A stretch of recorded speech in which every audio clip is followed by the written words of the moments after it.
Olá, boa noite. Clima tenso na Alep. Como as divisões entre governistas e oposição atrapalham o trabalho legislativo.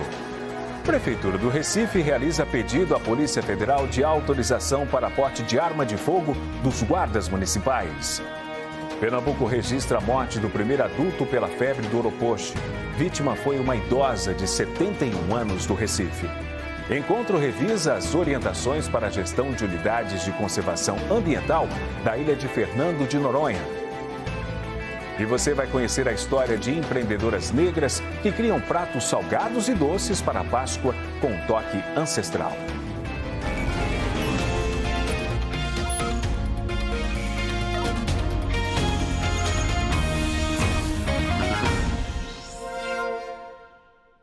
Os últimos dias na Assembleia Legislativa de Pernambuco escancararam embates entre deputados aliados do governo e de oposição. E o desacerto na hora de aprovar ou rejeitar projetos de lei pode prejudicar o principal interessado nas propostas: o povo. Foi uma semana conturbada na Alep. Reuniões plenárias agitadas, sem a presença de todos os deputados para votações importantes, falas que repercutiram nas redes sociais. E para tentar entender o que está acontecendo, precisamos lembrar a estrutura da casa. A Assembleia tem 49 deputados, filiados a 13 partidos. Oficialmente, 7 grupos estão na bancada do governo: PSDB, PRD, PP, Solidariedade e a federação formada por PT, PV e PCdoB. 3 formam a bancada de oposição: PSB, PSOL e Republicanos. 3 partidos se declararam independentes: PL, União Brasil e MDB. Em número de deputados, há uma divisão acirrada entre quantos apoiam os projetos do governo e quantos são contra.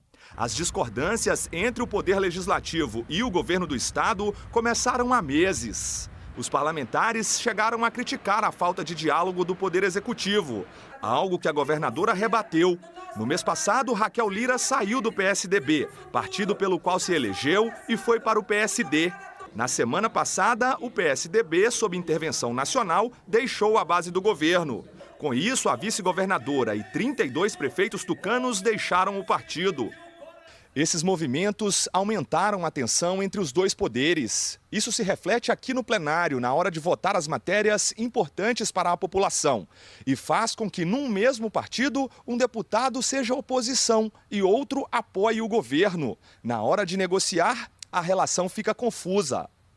Ontem, um projeto que nasceu na bancada governista foi rejeitado com a ajuda da própria base. A divisão gera um clima de incerteza nos bastidores. O deputado Renato Antunes é do PL e apoia o governo. Eu tenho falado para a governadora Raquel Lira que eu sou entusiasta do seu governo. Eu aposto na mudança que ela tem implantado. Mas eu não abro mão dessa minha independência, de você poder pautar, de você votar, se posicionar dentro daquilo que você acredita. Eu vejo hoje a Assembleia bem independente, isso é muito bom, mas pouco harmônica. Então a gente deve buscar esse equilíbrio de harmonia e ajudar o governo, não Raquel Lira, a ajudar Pernambuco. Joel da Harpa, também do PL, criticou o esvaziamento do plenário por parte dos governistas na última terça-feira. Em algumas situações eu já votei a favor com o governo, em outras situações eu votei contra o governo. Essa casa tem independência, essa casa não é uma casa rendida a nenhum dos poderes, até porque a nossa Constituição Federal nos garante isso. Ou seja, então cada deputado tem o seu perfil e tem o direito ao seu voto. Então não pode correr e não votar, com todo respeito aos deputados que não vieram votar hoje. Para esta cientista política, a relação se desgastou ainda mais quando o governo não pagou parte das emendas parlamentares impositivas do ano passado.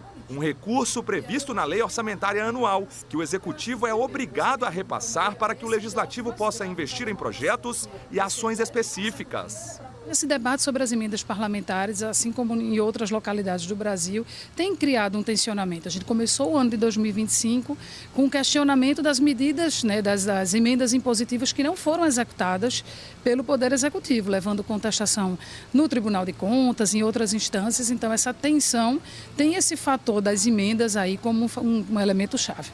A analista diz que quem perde com este clima tenso no Legislativo é a população. quando existe esse tensionamento, aquela agenda original, aquelas medidas que são prioritárias para o governo ficam, às vezes, prejudicadas. Então, no final das contas, tem que haver essa harmonia entre os poderes para que a agenda que predomine seja a agenda que o eleitor escolheu lá nas eleições há uns anos atrás. Nós tentamos gravar entrevistas com a liderança da bancada do governo e também com a liderança ou algum deputado de oposição, mas não conseguimos. Um ex-diretor do Tribunal de Justiça passou a fazer parte de uma lista de empregadores que submeteram trabalhadores a condições semelhantes à escravidão. A lista foi divulgada ontem pelo Ministério do Trabalho e Emprego, com 155 novos nomes, sendo 9 aqui do estado. Entre eles, o ex-diretor financeiro do Tribunal de Justiça de Pernambuco, Cístenes José Pereira de Andrade Lima. O G1 tentou contato com ele, mas o ex-diretor optou por se defender dentro do processo judicial. O TJ não comentou o caso. Outros detalhes no G1. A Secretaria Estadual de Saúde confirmou o primeiro caso de morte de uma pessoa adulta diagnosticada com a febre do Oropoche, doença transmitida pelo mosquito comum, conhecido como maruim. Até então, Pernambuco só tinha o registro de fetos que haviam morrido com o vírus no organismo. O repórter Mário Carvalho conversou com um representante da Secretaria de Saúde.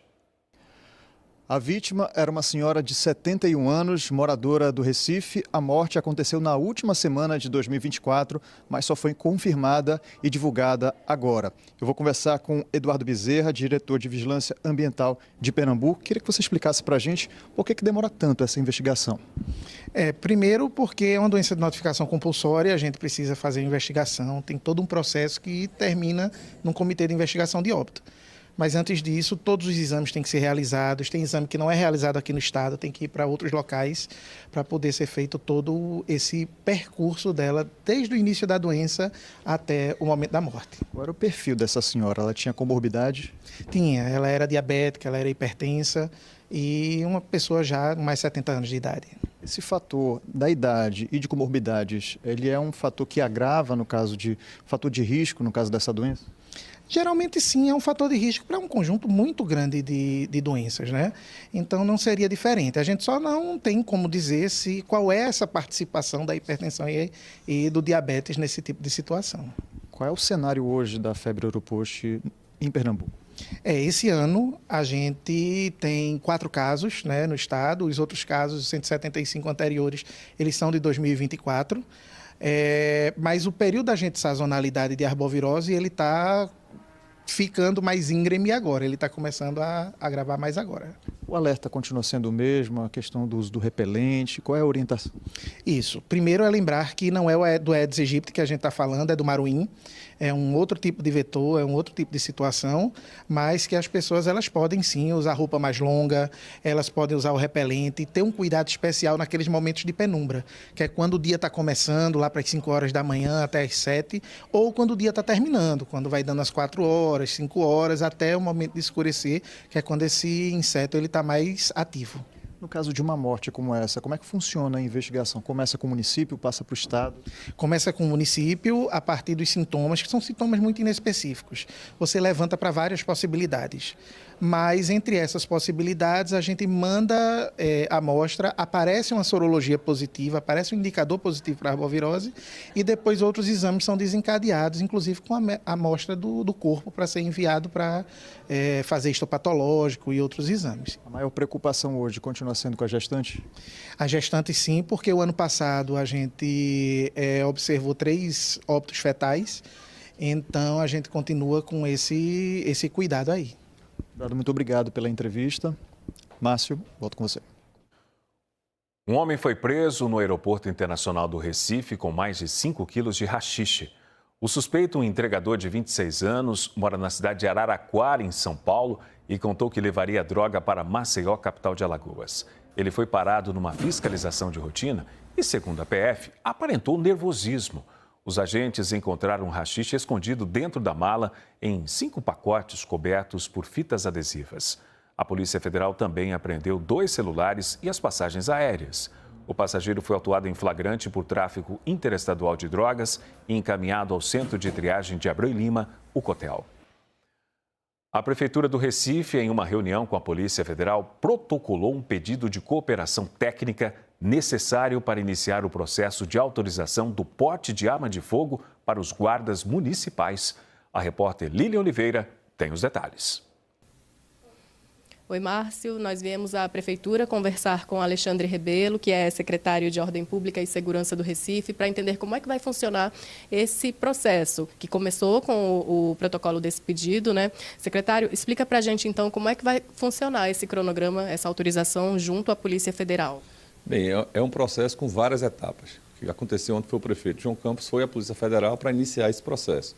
Então, várias etapas são antecedentes à liberação do porte de arma. Por exemplo, a gente tem que comprovar que a nossa guarda tem uma corregedoria, tem uma ouvidoria, tem uma armaria, que é o local onde você guarda essas armas e com a segurança adequada. A gente tem que ter um conjunto de protocolos também que definam como é que esse guarda pega a arma, como ela é acondicionada, como é que isso é feito na minúcia. Então, tudo isso a gente tem que comprovar à Polícia Federal. Todas as etapas a Polícia Federal avalia e diz se está de acordo ou não, né, para a gente poder ir avançando. Então, esse é o primeiro bloco.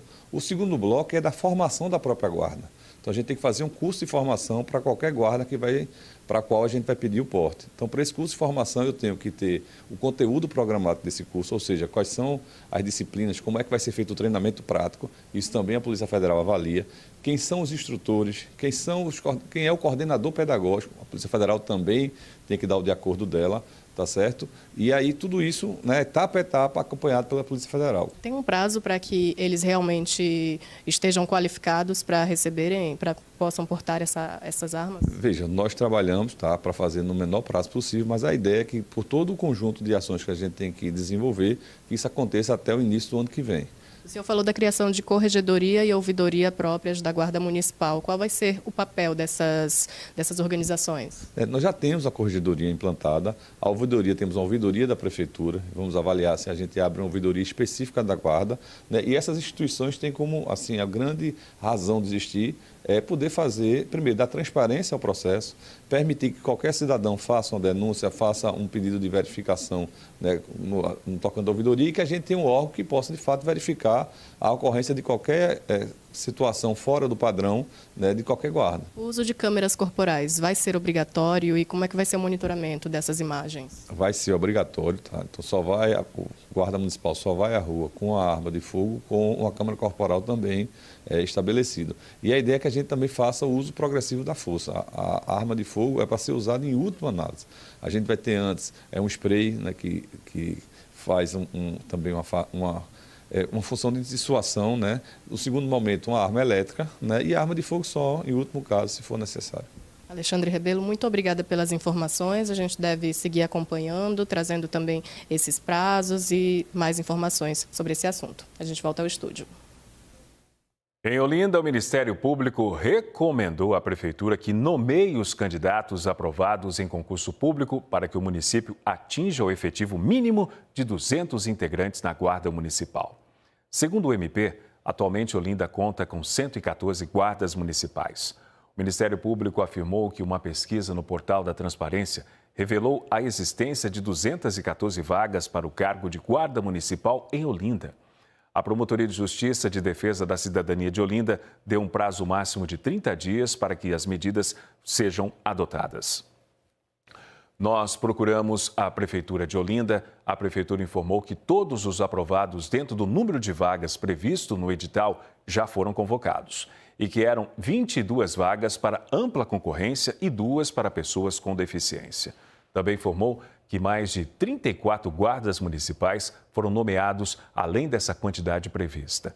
A Prefeitura de Olinda afirmou ainda que a recomendação do Ministério Público será avaliada e a possibilidade de novas convocações vai ser analisada seguindo critérios administrativos.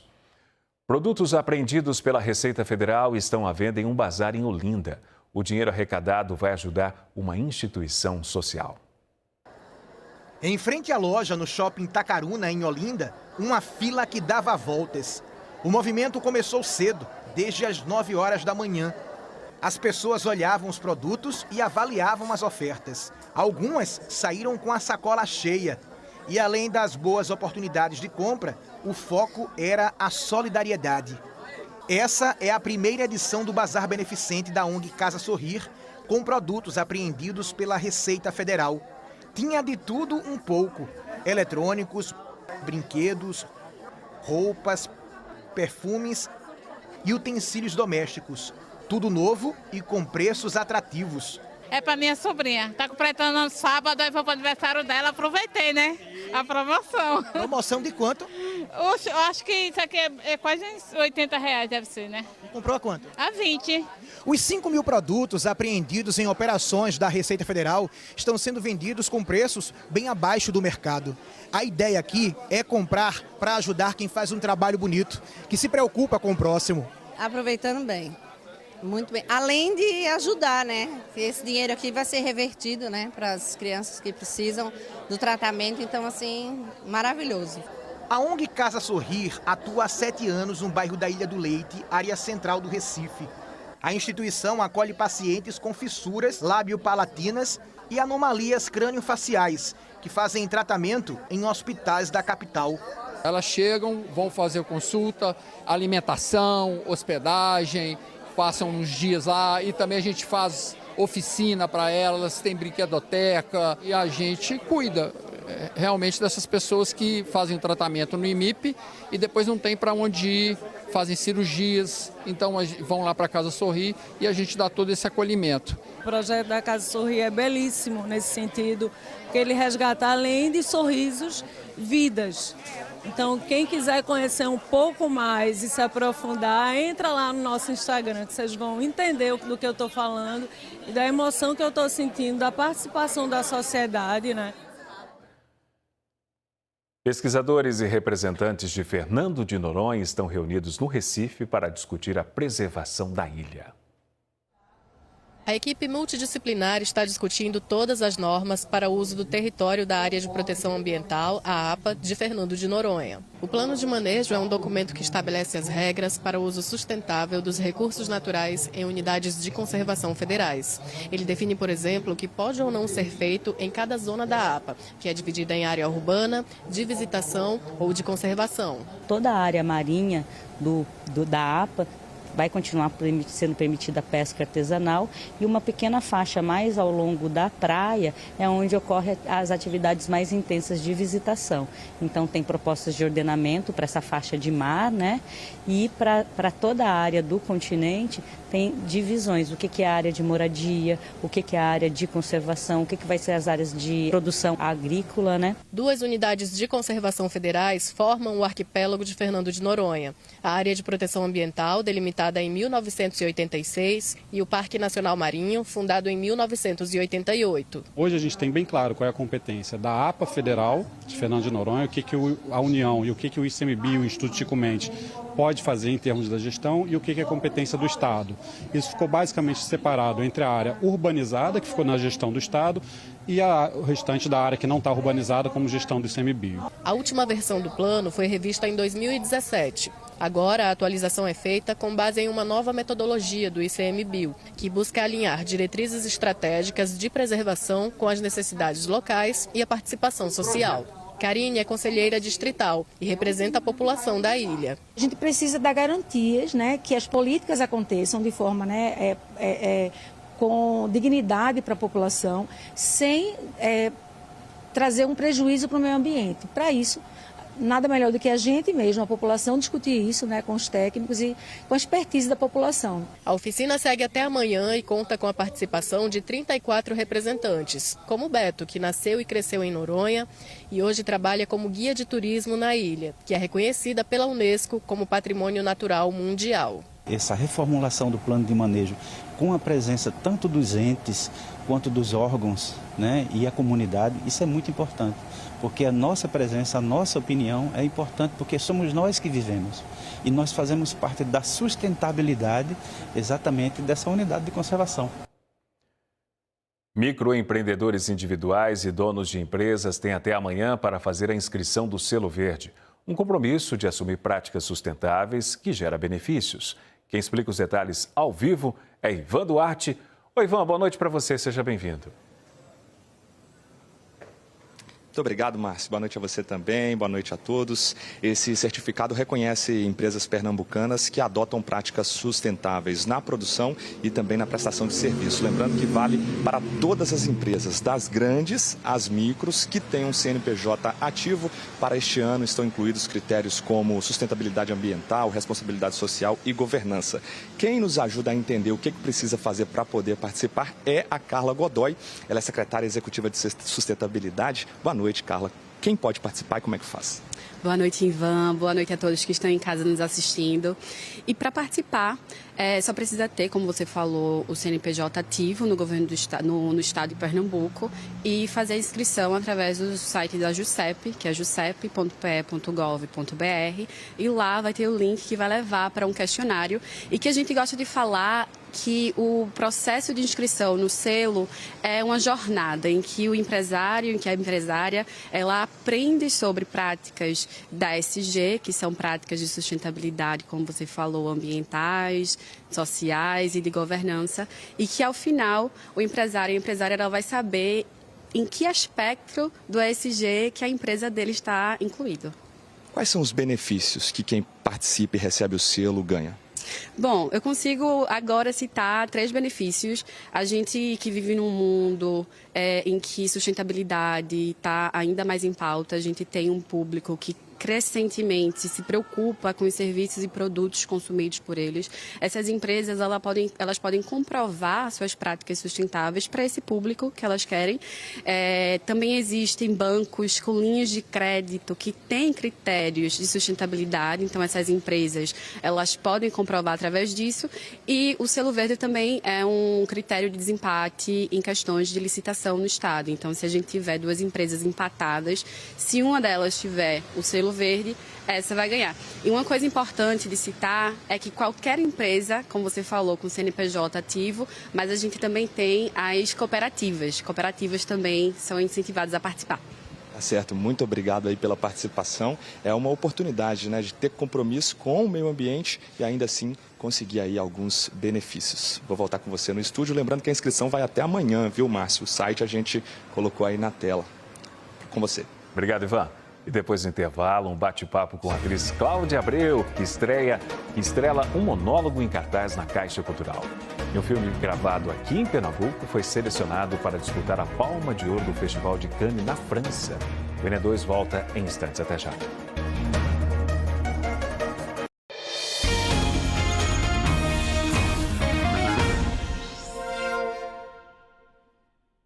A cultura afro-brasileira tem sido inspiração na culinária para a Páscoa.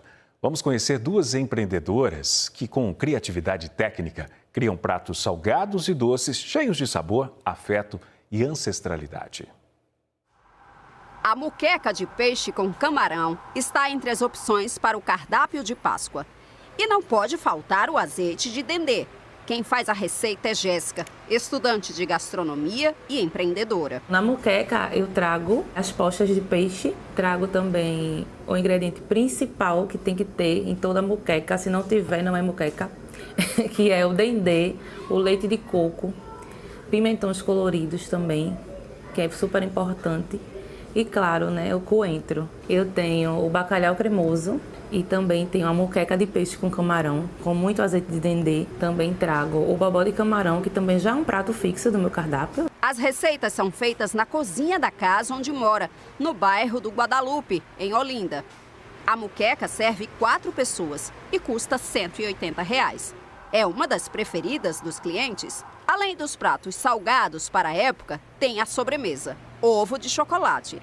Este com recheio de cocada cremosa ao forno.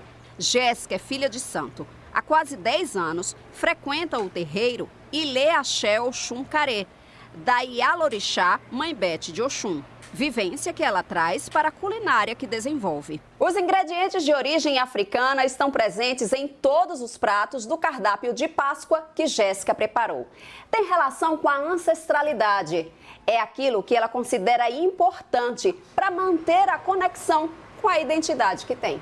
A cozinha do terreiro é a minha maior escola, é onde eu aprendo. Lá é toda a minha vivência, né? Tudo que eu aprendo no terreiro, tudo que eu aprendo com a minha ancestralidade, eu tento colocar em prática no meu empreendimento, no meu menu, no meu cardápio. Proposta semelhante está no trabalho de Sulamita, moradora do bairro do Janga, em Paulista.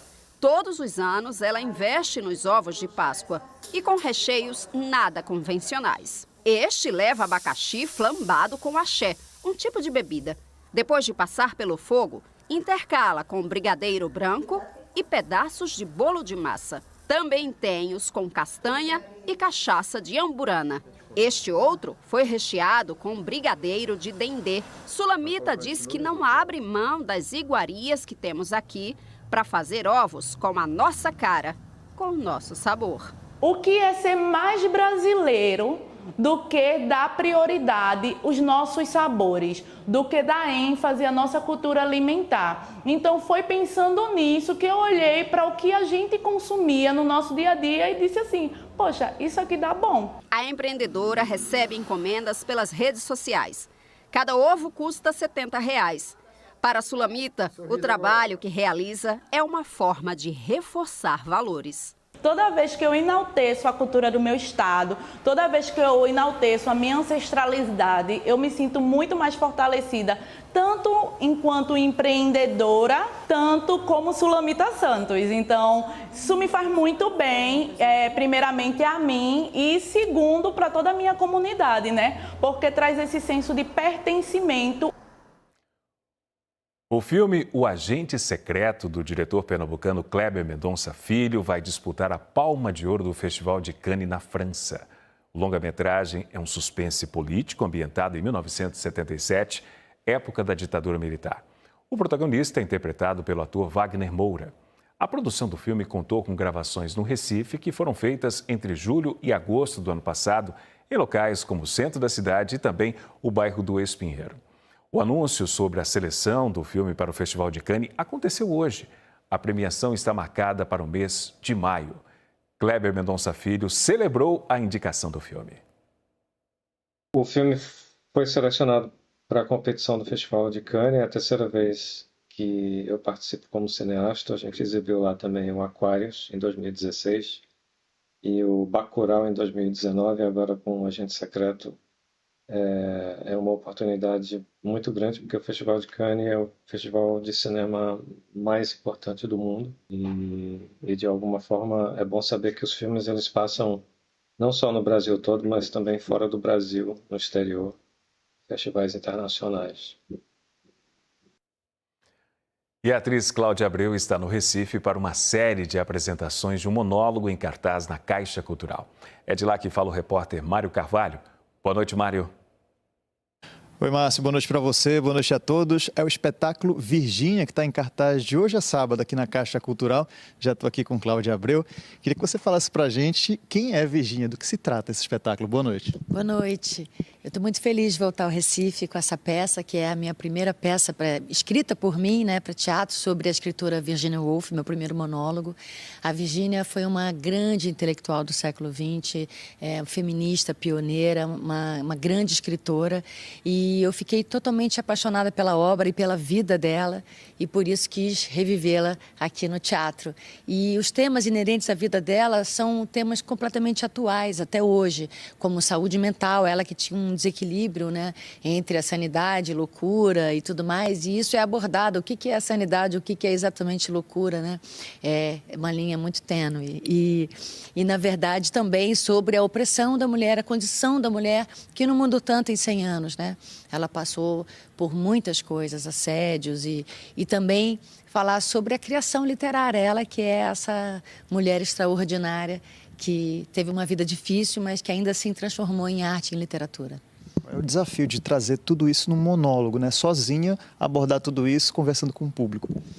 Sim, eu já estou há 2 anos e meio com essa peça e tenho tido a alegria de viajar por todo o Brasil com plateias lotadas. Estive aqui no ano passado e estou voltando agora nessa circulação da Caixa. Tem sido maravilhoso e principalmente porque é uma autora, né? uma escritora que não é muito conhecida, assim, muito popular no Brasil, e na verdade você não precisa ter lido Virginia Woolf para entender sobre a história dela, porque eu falo sobre a humanidade de uma mulher e sobre temas que são inerentes a todos nós, né? Todo mundo vai ter um ponto de conexão com a história dela, vai conseguir se enxergar um pouco através da experiência dela. E eu acho que isso que torna a experiência tão transformadora do teatro, né? Você está ali naquele momento, todo mundo junto naquela sala escura, ao vivo, vivenciando uma experiência que não se repete. Dia 28 tem Dona de Mim, né, na Globo, na tela da Globo, de volta na tela. O que o público pode esperar? Pois é, eu estou voltando às novelas depois de um tempo, só estava fazendo séries. Estou muito feliz de voltar às novelas. Tenho viajado bastante com a minha peça pelo Brasil, não só a Virgínia, como Mambembes, que é uma outra peça que eu vou trazer para o Recife, ou no final do ano que vem.